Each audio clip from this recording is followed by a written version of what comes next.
धन्यवाद अध्यक्ष महोदय जी, आपने मुझे इस विषय पर बोलने का मौका दिया। कुछ दिनों पहले हम राम मनोहर लोहिया अस्पताल गए थे। पुलिस लाठीचार्ज में घायल दिल्ली की उस छात्र की स्थिति जानने के लिए जो आईसीयू में अपनी जिंदगी की सबसे बड़ी लड़ाई लड़ रही है।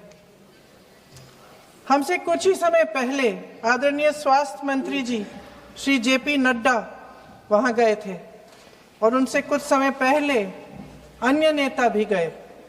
जब तक हम वहां पहुंचे, उस लड़की की मां नेताओं के आने जाने से गुस्से में थी। हाँ? सुन लीजिए, सुनिए, किसी की पीड़ा का मजाक नहीं उड़ाते। कोई भी हो, किसी की पीड़ा का मजाक नहीं उड़ाते। बिल्कुल। आप संसद में बैठे हैं, निशिकांत जी आप बना रहे हो। जब तक हम वहां पहुंचे, उस लड़की की मां नेताओं के आने जाने से गुस्से में थी। किस लिए आए हो? उसने आईसीयू के दरवाजे के बाहर खड़े होकर हमें पूछा। हमारे सामने कांपते हुए हाथ जोड़े, कहने लगी कि धन्यवाद आप आए हैं, ठीक है, मगर मुझे किसी से नहीं मिलना, मुझे किसी से बात नहीं करनी। महोदय, उस मां की पीड़ा से उसका पूरा शरीर कांप रहा था, लेकिन उसने दृढ़ आवाज में कहा, सुबह से बड़े बड़े लोग यहां आ रहे हैं, एक के बाद एक वीडियो बना रहे हैं। वह भी आए जिन्होंने मेरी बेटी का ये हाल किया है। किस लिए? उसने पूछा। किस लिए? मेरी बेटी की बलि तो चढ़ गई है, लेकिन उसे कुछ भी हो जाए तो मैं उसके लिए अपने आप लड़ूंगी। मुझे किसी की मदद नहीं चाहिए, मैं अकेले लड़ लूंगी। महोदय, शायद मुझे यहाँ खड़े होकर सबके सामने ये बात नहीं कहनी चाहिए, मगर उस माँ की गुहार ने मुझे शर्मिंदा किया। उसके दिल के टूटने की वो आवाज जो अस्पताल की दीवारों से में गूंज रही थी, मेरे मन में अभी भी गूंज रही है। इसलिए उस माँ की इजाजत लिए बिना मैं आपके द्वारा आदरणीय प्रधानमंत्री महोदय जी और आदरणीय गृह मंत्री महोदय जी से पूछना चाहती हूँ कि क्या जरूरत थी एक मासूम बच्ची पर इस तरह दमन करने की? क्या जरूरत थी उन छात्रों पर आंसू गैस चलवाने की, उन पर लाठियां बरसाने की, उन पर वाटर कैनन्स चलवाने की? क्या जरूरत थी उन नौजवान लड़कियों को जलील करते हुए उनके कपड़े फाड़ने की, उनको बेरहमी से गंदी तरह पिटवाने की? देश के युवाओं पर पैलेट गन्स और AK-47 चलवाने की क्या आवश्यकता थी? क्या वे आतंकवादी थे? क्या आतंकवादी हैं?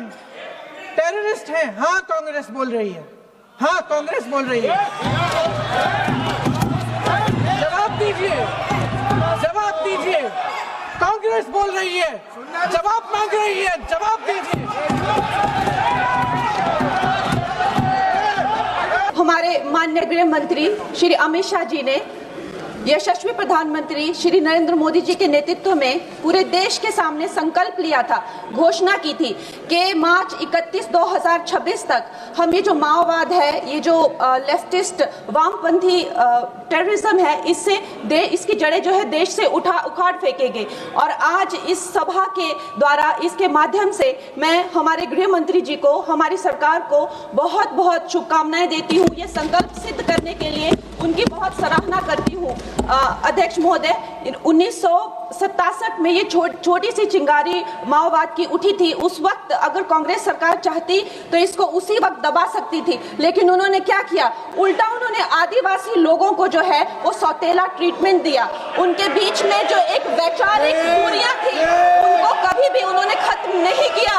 और जब ये माओवाद की समस्या हम उनके सामने आई तो जैसे मेरे भाई संबित पात्रा ने पूरे देश के सामने आज बताया कि सोनिया जी और राहुल गांधी जी की वामपंथी सरकार प्लस उनके वामपंथी सलाहकार प्लस उनके जो वामपंथी मित्र और ये वामपंथी टेररिस्ट और इनको जो भी जितने भी फंडिंग होती थी, जो भी इनके हथियार होते थे, गोला बारूद होते थे, वो उन लोगों से आते थे जिनके साथ ये कांग्रेस की सरकार उठती बैठती थी। तो हम लोग क्या अपेक्षा कर सकते हैं? क्या कोई समझौता इनके बीच और वामपंथी उग्रवादियों के बीच हो सकता था? नहीं हो सकता था। और उसका क्या परिणाम हुआ कि ये जो वामपंथी उग्रवादी हैं ये बिल्कुल आउट ऑफ कंट्रोल हो गए। इन्होंने खून की नदियां बहा दी, इन्होंने 16,000 से ज्यादा अटैक किए, इन्होंने 2,000 से ज्यादा सुरक्षा कर्मियों को मार डाला, इन्होंने छोटे छोटे बच्चों की जो है वो जिंदगियां ले ली, वहां पे नरक बना दिया। इन्होंने तीन पीढ़ियां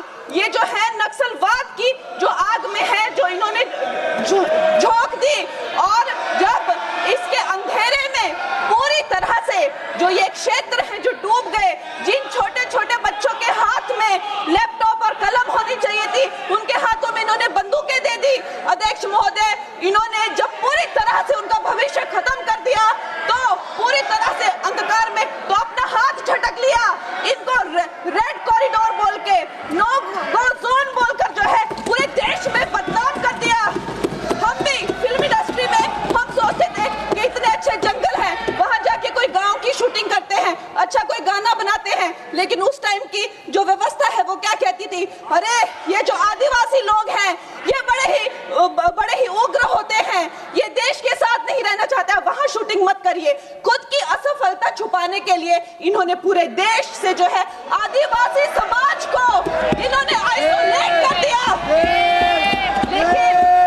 लेकिन हमारे प्रधानमंत्री श्री नरेंद्र मोदी जी कहते हैं कि रात चाहे कितनी भी लंबी हो वो रात ही है, सवेरा होना निश्चित है।